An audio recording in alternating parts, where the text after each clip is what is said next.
देख लो उन लोगों को, उन फकीरों को, उन भिखारियों को जो आज सड़क पर यूं ही भूखे प्यासे पड़े हैं, जो बस जरा सी भीख के सहारे अपनी जिंदगी काटे जा रहे हैं, दूसरों के सामने सिर झुका रहे हैं, अपनी नाक कटा रहे हैं। जब उन लोगों को ऐसे रास्ते पर पड़ा देखते हो तो सच में क्या लगता है? तरस आता है उन पर। नहीं आना चाहिए, क्योंकि यहाँ हर कोई अपनी हालत का, अपनी किस्मत का जिम्मेदार खुद है। यहाँ हर किसी के पास हाथ है अपनी कहानी खुद लिखने को, हर किसी के पास मौका है अपनी किस्मत खुद आजमाने को। समाज ने बचपन से ही तुम्हारे दिमाग में एक लिमिट सेट कर रखी है, एक सीमा रेखा खींच रखी है, जिसके मुताबिक तुम कभी भी कुछ बड़ा करने से पहले कांपोगे। हर किसी के पास बेशुमार ताकत है, इतनी ताकत है कि शायद वो अंदाजा भी ना लगा पाए। इतना बल है कि वो किसी को भी हरा जाए, किसी के साथ भी निखर जाए और कहीं भी चमक जाए। लेकिन दिक्कत ये है कि लोगों को अपनी क्षमताओं का पता ही नहीं है। उन्हें अंदाजा भी नहीं है कि जो कुछ वो कर सकते हैं वो शायद किसी का बाप भी नहीं कर सकता। अपना वजूद इतना गिरा चुके हो, हिम्मत को इतना खोखला बना चुके हो कि अब तुम्हारे पास कोई दूसरा रास्ता ही नहीं जिंदगी के साथ समझौता करने के अलावा। लेकिन क्या इस गुलामी की जिंदगी के लिए 9 महीने अपनी माँ के पेट में जंग लड़कर आए हो? क्या गुलाम बनने के लिए तुम्हारे माँ बाप ने तुम्हें पाला है, तुम्हें संभाला है? क्या नौकर बनने के लिए तुम्हें यहाँ रखा है? क्या अपने आप को बार बार नीचा गिराने के लिए इस मिट्टी ने तुम्हें बड़ा किया है? नहीं, ऐसा नहीं है, ऐसा बिल्कुल भी नहीं है। तुम यहाँ आए हो राज करने के लिए, और इसके लिए बस अपनी मानसिकता में एक ही बात फिट होनी चाहिए, और वो है कि साला जो चाहे मर्जी कर ले, मैं तो बड़े सपने ही देखूंगा। मैंने जो ठाना है उसे पाकर ही रहूंगा, चाहे इसके लिए कुछ भी हो जाए, किसी भी तकलीफ से गुजरना पड़ जाए, किसी भी हालत से लड़ना पड़ जाए।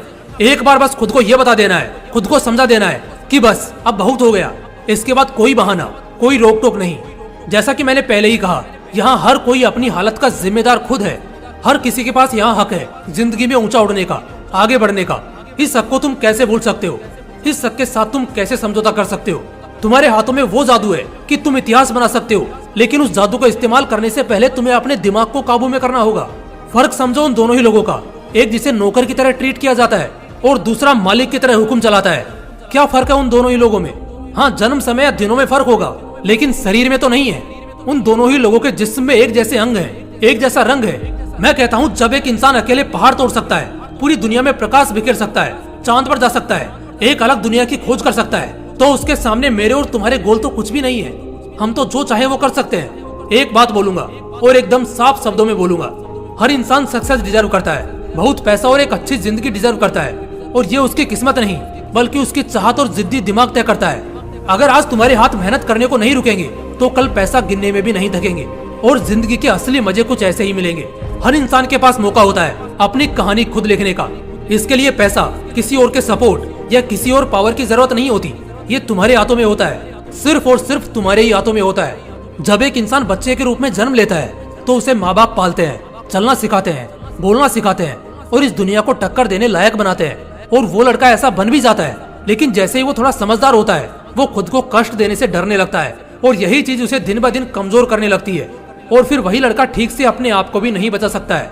इसलिए तुमने भी महसूस किया होगा कि बचपन में कोई आराम नहीं करना पसंद करता, लेकिन जैसे ही थोड़ी जवानी चढ़ती है पता नहीं क्या हो जाता है, साला सिर्फ और सिर्फ आराम करने को ही दिल चाहता है। देखो दोस्त, इस दुनिया में बहुत से लोग आए जिनकी कहानी तुमने सुनी भी है, शायद कुछ ने देखी भी होगी, और आगे सदियों तक यही सिलसिला चलता भी रहेगा। अगर तुम भी उन्हीं लोगों में खुद को शामिल करना चाहते हो तो सिर्फ इतना ध्यान में रखो कि ऐसा करने के लिए कोई फरिश्ता आसमान से नहीं उतरेगा। ये तुम्हें और सिर्फ तुम्हें ही करना होगा। जरूरी नहीं हर कहानी सिर्फ जीत और लाजवाब बादशाह की हो। बहुत सी कहानियां आखिर में जीतती नहीं है, लेकिन वो बंदा अमर हो जाता है जो उस कहानी का हीरो होता है। अपनी कहानी खुद लिखो और अपनी कहानी के हीरो बनो। पहली बात की गलत मत करो, और अगर गलती नहीं है तो फिर किसी के बाप से भी मत डरो। दूसरी बात, मेहनत पागलों की तरह करो। जो बंदा मेहनत करता है किस्मत भी उसी का साथ देती है। तीसरी बात, किसी की परवाह मत करो। जब तक किसी की परवाह में आंसू बहाते रहोगे, सोचते रहोगे, सिर्फ और सिर्फ दर्द में रहोगे, और घंटा किसी काम में मन नहीं लगेगा और कोई काम ढंग से नहीं होगा। लेकिन अगर इग्नोर करने लग जाते हो, लोगों के पीछे नहीं बल्कि अपने सपने के पीछे पागल बनते हो, तो वो लोग भी झक मारकर तुम्हारे पीछे आएंगे, और ऐसा करके तुम्हारी कहानी और पर्सनैलिटी दोनों ही दूसरे लोगों के लिए लाजवाब हो जाएंगी। तो इसलिए अपनी कहानी खुद लिखो, पूरे हक से, अपने दम पे।